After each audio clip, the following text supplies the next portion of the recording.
Welcome sa Tagalog Horoscope, ang iyong gabay sa pang-araw-araw na buhay. Hatid namin ang pinakadetalyadong horoscope na magsisilbing gabay mo sa pera, trabaho, pag-ibig, kalusugan, at swerte. Naway magtagumpay sa buhay ang lahat ng ating tagapakinig at subscribers sa buong mundo. Maraming salamat sa pag-subscribe at tanggapin ang siksik, liglig, at umaapaw na biyayang hatid ng Tagalog Horoscope. Ito ang iyong pang-araw-araw na horoscope para sa Scorpio, para sa Marso 5, 2025. Habang dumadaloy ang araw na ito, maaari mong maramdaman ang pag-angat ng mas malalim na emosyon sa loob mo. Ang iyong puso at isipan ay maaaring mapuno ng mga damdaming matagal mo nang hindi napapansin, o kaya naman ay mga kaisipang hindi mo pa lubos na nauunawaan. Ngayong araw ay isang mainam na pagkakataon upang yakapin ang introspeksyon, isang panahon upang sumilip sa mga anino ng iyong puso na madalas mong itinatago, marahil dahil sa takot o dahil sa kagustuhang hindi ito harapin. Ngunit ngayon, hinihimo ka ng mga bituin na bigyan ng puwang ang iyong sarili upang magnilay-nilay. Ano ang mga bagay na matagal mo nang gustong tuklasin sa iyong sarili? Ano ang mga takot, pangarap, o hinanakit na hindi mo pa lubos na napoproseso? Sa iyong katahimikan at pagninilay, maaaring matuklasan mo ang mga sagot na matagal mo nang hinahanap. Mahalaga rin na suriin kung paano ang iyong pananaw at pagtanggap sa iba ay maaaring makaapekto sa iyong emosyon at mga desisyon. Ang pagiging matyaga at mapagparaya ay maaaring baguhin ang iyong pangunawa sa mga tao at sitwasyong bumabalot sa iyo. Madalas, mas pinipili nating manatili sa ating mga nakasanayan at paniniwala, ngunit ngayong araw, hinihikayat kang buksan ang iyong puso sa posibilidad na may ibang paraan upang makita ang mundo. Ang pag-unawa sa iba ay hindi nangangahulugang pagbibigay ng iyong kapangyarihan, kundi isang pagpapakita ng iyong emosyonal na katalinuhan at kakayahang lumago. Sa aspeto ng iyong karera, maaaring maramdaman mo ang isang paparating na pagbabago. May kakaibang enerhiyang nagtutulak sa iyo upang suriin ang iyong mga pangarap at layunin sa buhay.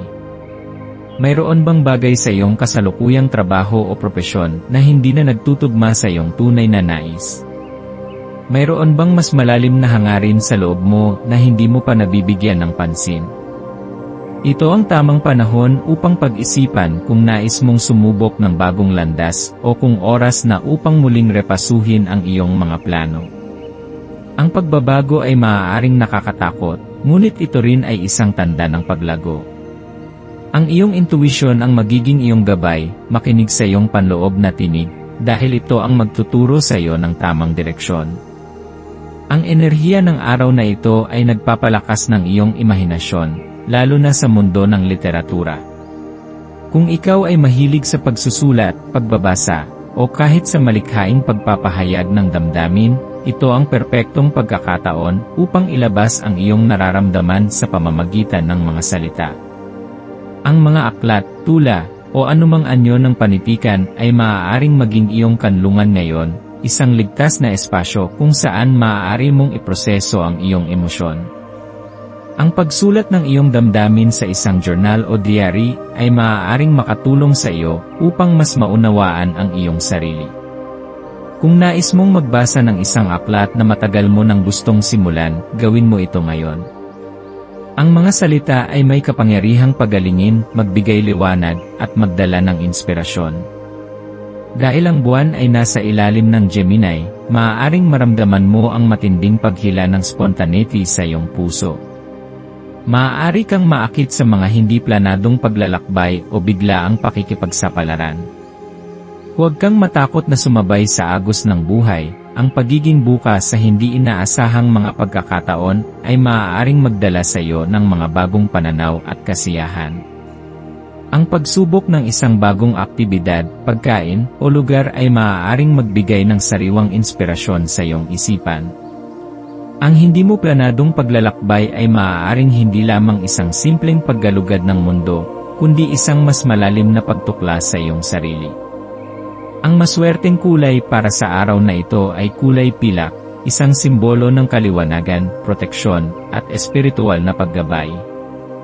Ang pagsusuot ng damit na may kulay pilak o ang pagkakaroon ng isang bagay sa paligid mo na may ganitong kulay ay maaaring magbigay sa iyo ng karagdagang enerhiya at kasiguruhan sa iyong mga desisyon.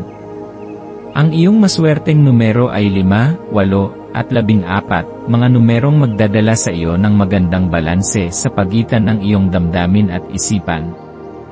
Ang maswerteng gawain para sa araw na ito ay ang pagbibigay ng oras para sa iyong sarili upang maproseso ang iyong damdamin. Maaari kang mag-meditate, magsulat ng iyong mga saloobin, o simpleng maglaan ng tahimik na sandali upang mapakinggan ang iyong panloob na tinig. Ang paggawa ng isang malikhaing aktibidad, tulad ng pagpipinta, musika, o pagsusulat, ay makakatulong din sa iyo upang mailabas ang anumang tensyon na iyong nararamdaman. Sa pagtatapos ng araw, bigyan mo ng oras ang iyong sarili upang pagnilayan ang lahat ng nangyari. Ano ang mga natutunan mo ngayon? Ano ang mga bagay na nagbigay sa iyo ng inspirasyon? Ano ang mga damdaming lumitaw na dapat mong iproseso? Ang pagninilay sa bawat araw ay isang mahalagang hakbang upang mas maunawaan ang iyong sarili at mas mapalalim ang iyong koneksyon sa mundo. Habang nagpapatuloy ka sa iyong paglalakbay, tandaan mong ang bawat araw ay isang pagkakataon upang lumago, matuto, at maging mas malapit sa iyong tunay na sarili. Huwag matakot sa mga pagbabagong dumarating, ito ay bahagi ng iyong paglalakbay patungo sa mas magandang kinabukasan. Magtiwala ka sa iyong kakayahan at sa proseso ng buhay, sapagkat may magagandang bagay na nakalaan para sa iyo sa tamang panahon.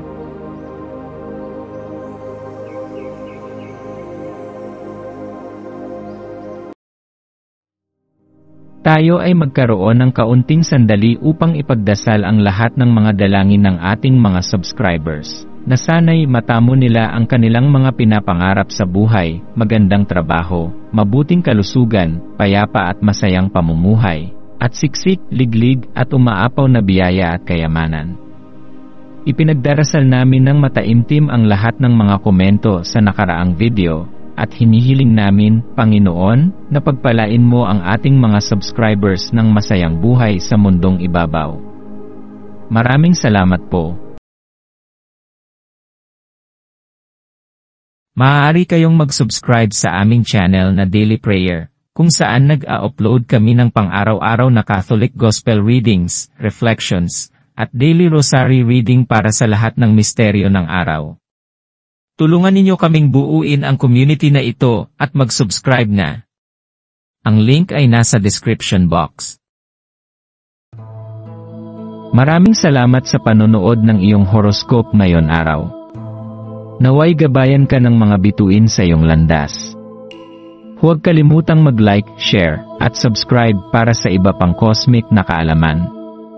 Hanggang sa muli, manatiling konektado sa universo,